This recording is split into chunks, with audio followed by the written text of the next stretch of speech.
हमारे कहानी का शीर्षक एक ऐसे लड़की की कहानी है जो कभी माँ नहीं बन सकती। सत्य घटना पर आधारित यह कहानी आपके आंखों से अश्रु की धारा जरूर बहा देगी। भगवान को रिया से इतनी भी क्यों नाराजगी थी, जिन्होंने रिया को इतनी बड़ी कमी से परिपूर्ण कर दिया। एक लड़की के लिए सबसे बड़ी खुशी तब होती है जब वह सुनती है कि वह माँ बनने वाली है। लेकिन अगर उसी लड़की को पहले से पता चल जाए कि मैं माँ नहीं बन सकती, उसे कैसा लगता होगा। रिया देखने में बहुत ही खूबसूरत थी। बला की खूबसूरती उसके अंदर भगवान ने कूट कूट करके भरी हुई थी। रंग भी बहुत गोरा था, बहुत ही व्यवहार कुशल थी। रिया के परिवार में रिया के मम्मी पापा, रिया का एक छोटा भाई था। रिया के पापा इंजीनियर थे जो अच्छे शहर में रहते थे।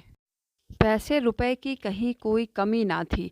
रिया पढ़ने में तो नॉर्मल थी। एक उम्र के बाद लड़कियों में शारीरिक परिवर्तन होता है, जिससे पता चलता है कि अब हमारी लड़की जवान हो गई, अब हमें इसका शादी ब्याह कर देना चाहिए। रिया की उम्र बढ़ती जा रही थी। शारीरिक परिवर्तन तो हो रहा था, लेकिन एक परिवर्तन अभी भी था जो नहीं हो रहा था। रिया की माँ बहुत ही चिंतित हो गई थी। रिया लगभग 20 साल की हो चुकी थी। रिया की माँ कहीं न कहीं यह सोचने पर मजबूर होने लगी कि क्या समस्या हो गई, जिससे रिया को मासिक धर्म नहीं आ रहा है। रिया की माँ बहुत परेशान रहने लगी। फिर एक दिन उसने रिया के पापा से यह बात बोला। रिया के पापा भी बहुत चिंतित हो गए। रिया को डॉक्टर के पास ले जाया गया। डॉक्टर ने एक ऐसी बात रिया के बारे में बताया जिनको सुनते ही रिया के माँ बाप के पैर से ज़मीन खिसक गई। डॉक्टर ने बोला कि भगवान ने सारी चीज़ें इतना भर भर के रिया को दिया, लेकिन एक मुख्य चीज़ जो लड़कियों के शरीर के अंदर होता है, वही चीज़ भगवान ने नहीं दिया। रिया के अंदर भगवान ने बच्चादानी दिया ही नहीं। शायद भगवान देना भूल गए। रिया के माँ बाप बहुत ज़्यादा रोने लगे। उन्हें यही चिंता होने लगी कि मेरी बेटी इतनी ज़्यादा खूबसूरत है, लेकिन इतनी बड़ी कमी भगवान ने हमारी रिया को क्यों दिया। अब रिया के माँ बाप को समझ में नहीं आ रहा था कि हमारी रिया का क्या होगा, हम इसका कहाँ शादी करें। रिया के माँ बाप ने यहाँ पर एक बहुत बड़ी गलती कर दी, जिसका भुगतान रिया को मानसिक रूप से बहुत ज़्यादा भुगतना पड़ा। रिया खुद इस समस्या को स्वीकार नहीं कर पा रही थी। उसे मन ही मन बहुत ही ग्लानि हो रही थी। वह खुद ही बहुत ज़्यादा तकलीफ़ में थी। उसे लगता था कि वाक़ई में यह मेरे साथ क्यों हो रहा है। लेकिन रिया के माँ-बाप ने रिया की शादी एक बहुत बड़े घर में, रुपए पैसे से परिपूर्ण घर में, एक जवान युवक से कर दिया। रिया देखने में इतनी खूबसूरत है कि जो भी उसे देखता वह तुरंत ही उसे पसंद कर लेता। रिया का पति विनय व्यवहार से बहुत ही विनम्र था, लेकिन धोखा किसी को अच्छा नहीं लगता है। यहाँ पर रिया के पति को यह बात नहीं पता थी कि रिया के शरीर में बच्चेदानी की कमी है। शादी के बाद रिया अपने ससुराल गई। सास ससुर और पति के साथ वह अपने घर में बहुत हंसी खुशी रहने लगी। रिया ने मासिक धर्म ना आने वाली बात अपने ससुराल में किसी को भी नहीं बताया। रिया हर महीने एक फिक्स डेट पर पीरियड आने का बहाना करके अपने पति को बोल देती थी कि 5 दिन तक मैं अशुद्ध हूँ, हमसे आप थोड़ा दूर रहिए। वह अपने व्यवहार में भी थोड़ा परिवर्तन कर लेती थी, जिससे सास और उसके पति को यह बात पता ही नहीं चला कि रिया को पीरियड होता ही नहीं है। रिया मन ही मन बहुत ज़्यादा दुखी होती थी, क्योंकि रिया का पति और रिया के सास-ससुर रिया को बहुत ही प्यार करते थे।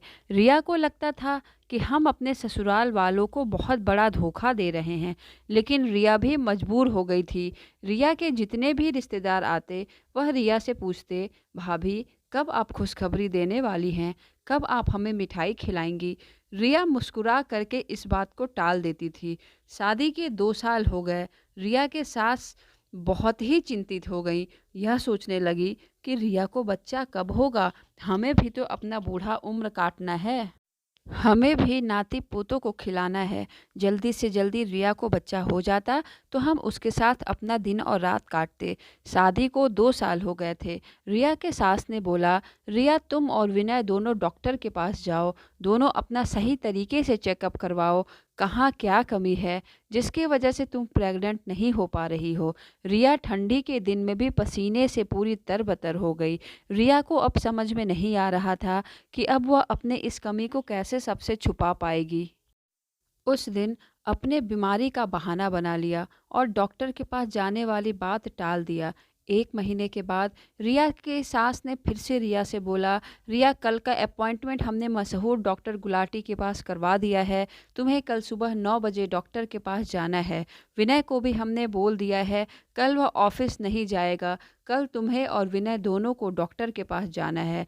अपना सही तरीके से चेकअप करवाना है। विनय और रिया दोनों डॉक्टर के पास जाते हैं। डॉक्टर ने रिया का अल्ट्रासाउंड किया। अल्ट्रासाउंड में जो आया वह देख कर के डॉक्टर बहुत ही हैरान रह गए। उसने तुरंत विनय को अपने केबिन में अकेले बुलाया और विनय से बोला कि आपकी वाइफ ने क्या आपको कुछ पर्सनल बातें बताया है या नहीं। विनय ने बोला, नहीं डॉक्टर, ऐसी तो कोई बात हमारे बीच में नहीं हुई। डॉक्टर ने विनय से बोला, रिया को कभी पीरियड्स ही नहीं हुआ, फिर वह प्रेग्नेंट कहाँ से होगी। रिया के पेट में तो बच्चादानी ही नहीं है। विनय यह सुनते ही अपना होशो हवास खो देता है। विनय को यह बात समझ में नहीं आती है कि हर महीने तो रिया को पीरियड्स होता है, फिर यह बात डॉक्टर ने कैसे बोला। विनय ने रिया को डॉक्टर के केबिन में बुलाया, फिर डॉक्टर के सामने ही रिया से पूछा, रिया तुम्हें तो हर महीने पीरियड होता है, फिर डॉक्टर यह क्या कह रहे हैं। वहाँ पर रिया बहुत फूट फूट करके रोने लगती है। रिया केबिन से निकल कर के बाहर दौड़ करके चली जाती है। विनय भी रिया के पीछे पीछे जाता है और रिया से पूछता है, रिया बताओ क्या बात है।